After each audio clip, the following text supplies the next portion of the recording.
and welcome to this week's Good Work Show. We're excited to be back with you. Yeah, we are, and this is going to be a good show's timely show. School year, as weird as it's been for the last couple of years, I think the one thing that never changes is that if you are going to college, you have to pay for it. So one way or the somebody has other, to pay for it. somebody has to pay for it. So either pay now or you pay later, but you will pay. Right. So this is a really timely conversation about getting access to free dollars to college and the resources that are out there for that. Yeah, and that's the best kind of dollars you want, are the ones you don't have to pay back. So we're talking with Jessica Johnson, who is the founder and executive director for Scholarship Academy, and she's been on the show, but it's been a while. And as Renee said, it's great timing for those folks who got into college, got those acceptance letters, and need to start applying for scholarships if you haven't already. Definitely need to get on it. But she's got some strategies and things for parents and also youth, so that they can, again, get out of college without having a dollar to pay back to somebody at the end. That's the best part. It's like you can walk away and you're like, oh, I'm done, versus I don't even go here anymore. And I'm still I don't go here anymore. I'm still paying. Although if you join alumni associations, I guess, you still pay, but that's a different that's a decision to pay. That's not a mandatory. Nobody's coming after you. I mean, I got through undergrad. I skipped out of undergrad scot-free, and then I decided I needed some more. I told you I like graduating. So then I just went back to school, and that one You had to pay. I had to pay it all. But I figured it was a decent trade-off. I don't regret that, but I kind of wish I was very diligent about scholarships for undergrad, which is how I just kind of skipped on out of there with my degree and a zero balance, but I wasn't for grad school for some reason. So, there's that. So I should have been listening to Jessica's advice. But also, I think interesting about Scholarship Academy, and Jessica will talk about this, is that this is not just for seniors. Like, this is a process, whether it's starting in 9th grade and kind of figuring out so that you're knowledgeable, but then also after school, after you graduate from high school, that the process can continue, that there's, stuff that you can do afterwards. So it's going to be a really good conversation. And like we said, really timely, because apparently it's go time for all of these things. So excited to talk to Jessica about this and see what's what. That's right. Yeah. And can't really count on student loan forgiveness stuff at all. I mean, there's lots of conversation around it, but I wouldn't be banking on anything coming anytime soon. So I hope anybody who knows of anyone who is a young person who was getting ready to go to college or wants to go to college, or maybe even in middle school. I mean, I think this is good conversation now to start getting ready for all of those things that you're going to be having to face as you go through high school, because there's so many other things that are going on in high school that you got to be worried about. So let this be the easiest thing. Start early. So excited to talk to Jessica in a few minutes. Yeah. Alrighty, so then here we go.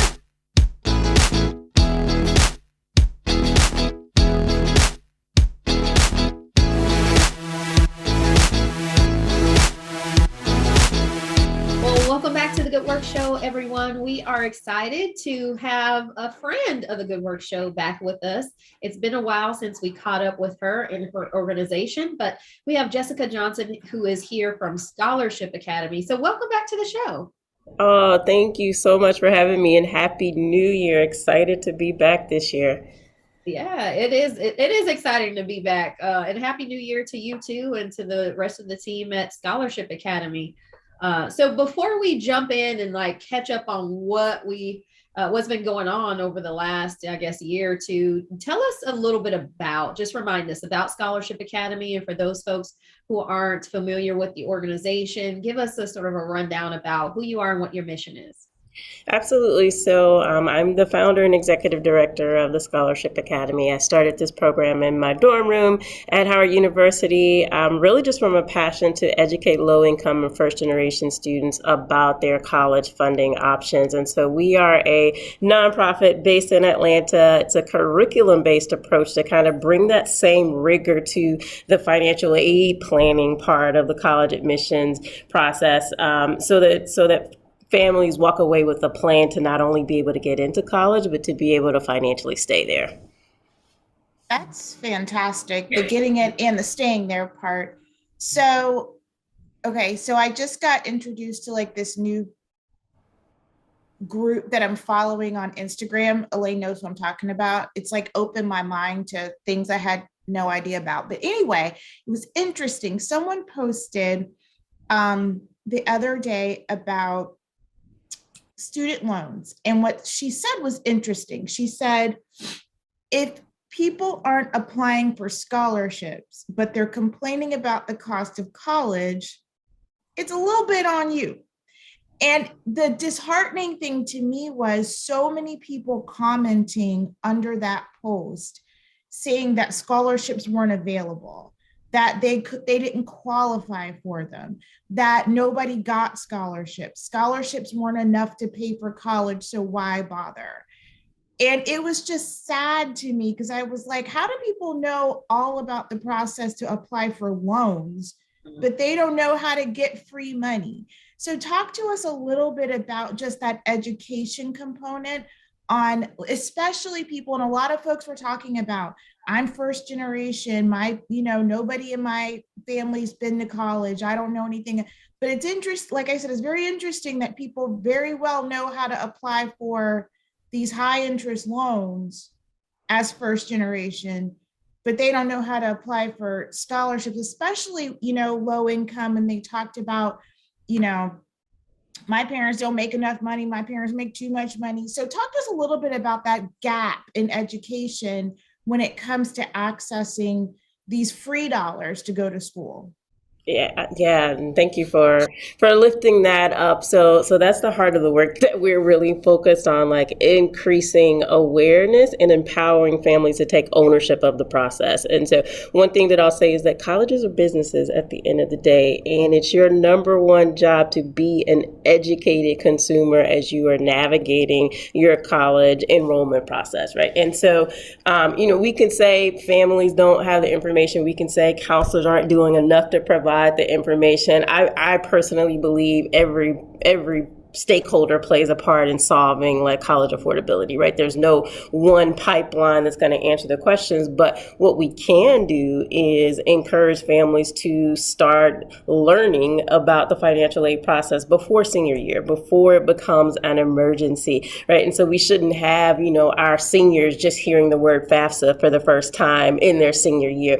So what if so one of the things that we do is we start with ninth grade, and we just finished up a 10-week class at Carver STEAM with ninth graders. And at the end of that, we had a financial aid quiz bowl, and those ninth graders were arguing over the difference between subsidized and unsubsidized loans, so that by the time they become a senior, they already know what steps they need to take, so that you're not giving yourself a short runway to figure it out. So if you wait until senior year, you're giving yourself 5 months to raise $200,000. Nothing about that makes sense. And so we have to say, counselors, let's talk about it earlier. We have to say, parents, seek out the information early enough where you can make an educated financial decision for your household. There's so many free resources, so many free websites. And so lack of knowledge can't continue to be the barrier for us to navigate this information. And even scholarship programs. And so we're working with local scholarship programs to really do more promotion. Like, don't just send it to the counselor. What are the other ways you can let students know about the resources that are available? Because we hear there's so much money left on the table. So let's just connect the dots. Let's figure out how we make sure everybody is doing their part in this process so more of our kids can go to college debt free.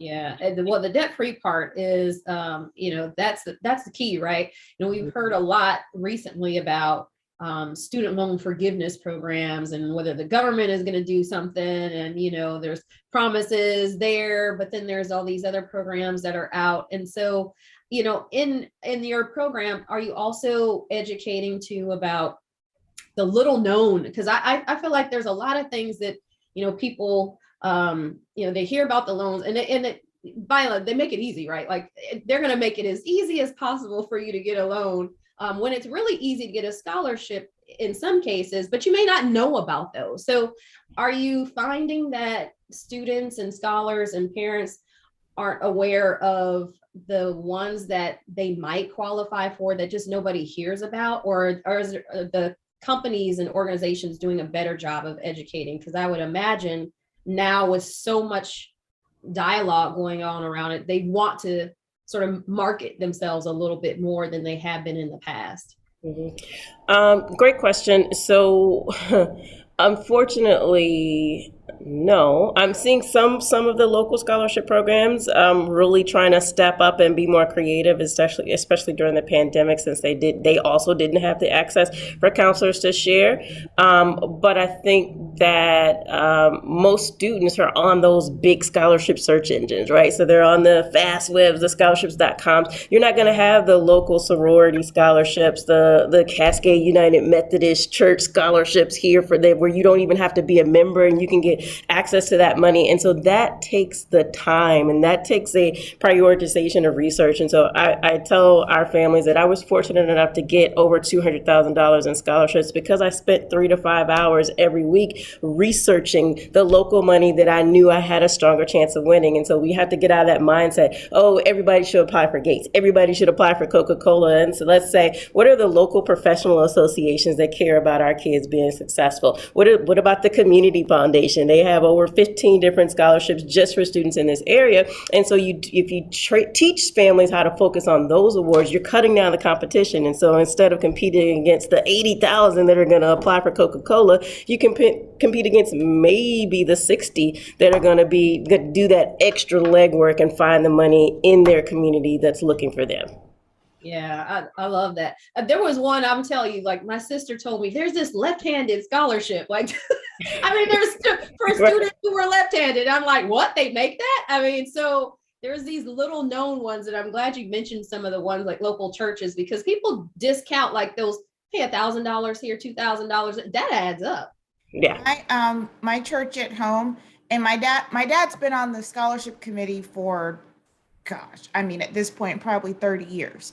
So I tell him now I'm a little salty because when I got the scholarship, it was like enough to pay for, I mean, it's nothing to scoff at. It was enough to pay for a new computer. Mm-hmm. But, the fund has grown over the year. And when he told me how much these kids were getting now, I'm like, that pays for like a whole year of school. Good gracious. So yes, there are, those dollars are out there.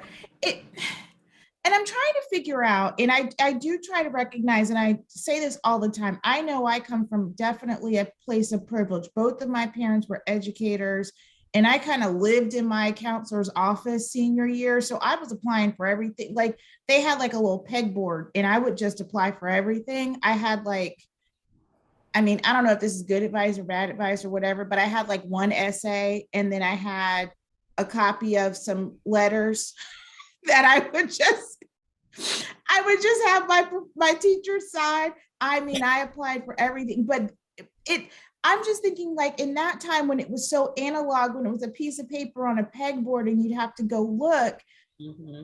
I would imagine that it would be so much easier now to get access to this information because everything's online, everything is searchable. So is that not the case? Or is it just that, because it just feels like a lot of these conversations about access to scholarships and loans and that kind of stuff are not conversations that were happening when I was looking to go to school. So I'm just trying to figure out, is there a difference or kind of what's going on? And so I think that the information is definitely out there, right? You type in scholarships in Google, you're going to get overwhelmed. Like there's so many resources out there. What a lot of families and a lot of students really struggle with is what we call our students' brand, right? And so, instead of applying for 100 different scholarships, what are the 15 to 20 that are connected to you, your personal experience, your brand, the things that make you unique, your career goals, right? And so it's really about families don't have a strategy around this process. And so you have to start thinking how much money do we need to raise? So that takes you having a really solid understanding of your award letter and how big that gap is. You shouldn't be surprised by $10,000 a week before you should be registering for classes, right? And so a part of it is how large is our gap, and then how many applications do we need to apply for to make sure that we're able to close the gap. And I think that we're just kind of throwing stuff on the wall and hoping that it sticks. And so yes, there's a lot of resources. Yes, there's tons of tools. There's essay writing tools. There's a tool to help you understand your award letter. There's a tool to estimate how much you're going to get from the Pell Grant. But if you have not really sat down as a family and said, what is our goal? What are we trying to raise? And what are the best resources for us to reach that goal? Then it can be absolutely overwhelming and frustrating, and all the technology in the world isn't going to solve your lack of sitting down and coming up with a process and a plan. I think the important thing you said is a goal, like knowing what that end number was, whether it's 200,000, 150,000, whatever it is. Because then if you do unfortunately fall short, then your parents know, and you know what you have to do to close that gap, whether it's to bless you, whether it's to acquire a loan or to keep going or to apply for scholarships even after you started going to school, because sometimes those are available. So bless you again. So Jessica, I'm wondering, and you mentioned that you just had a class with ninth graders. What's the time to start? So we're like midway through the year. This is when students are finding out I'm going this place, or they're making their decisions, or they've already made their decisions. They've got their acceptance letters. Now it seems like this would be the time to act, but tell us about time frame and when students should connect with you and when families should connect with you. What's the best time? Sure. So there's scholarships for students as early as second grade. So in general, it's never too early to get in the habit of putting together a competitive application.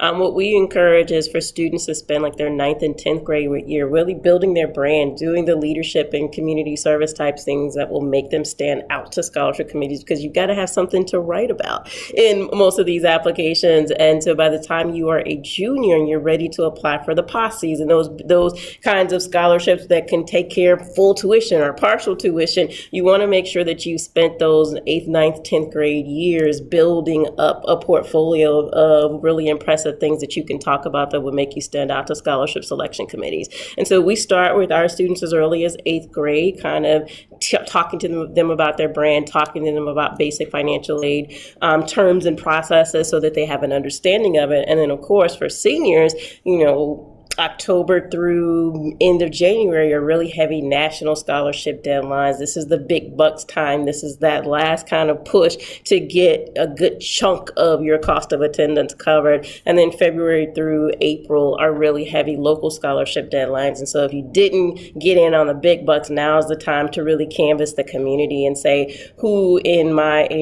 community, who in my county, who in my alumni association and my top school choice wants to support me accomplishing my educational goals. And so really you've got, these next couple of months by April 30th, if you haven't raised a significant chunk, then you need to start thinking, what is my 4-year college funding plan? So if I didn't get it all in the first year, how do I continue to raise? So don't just give up and take out loans. How do I continue to raise money while I'm in undergrad so that I don't owe anybody anything when I walk off that college campus?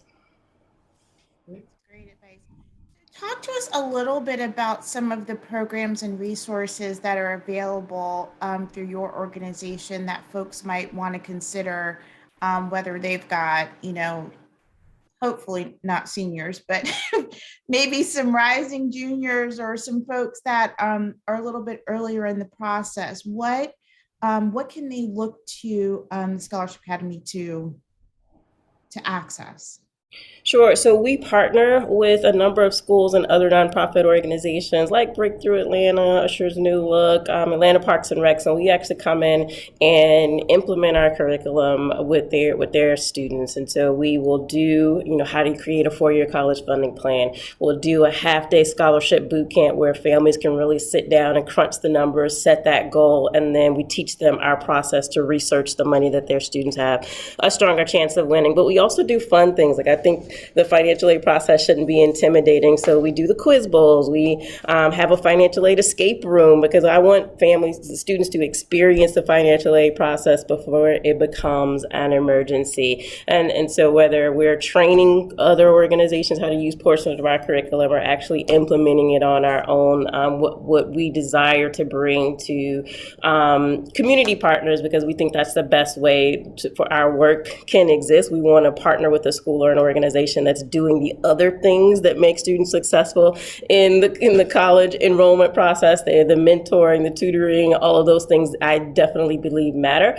And so we are looking at opportunities to continue to bring our little slither of expertise in this space to make sure that students can go to college and do so with the least amount of debt across all of our partner sites.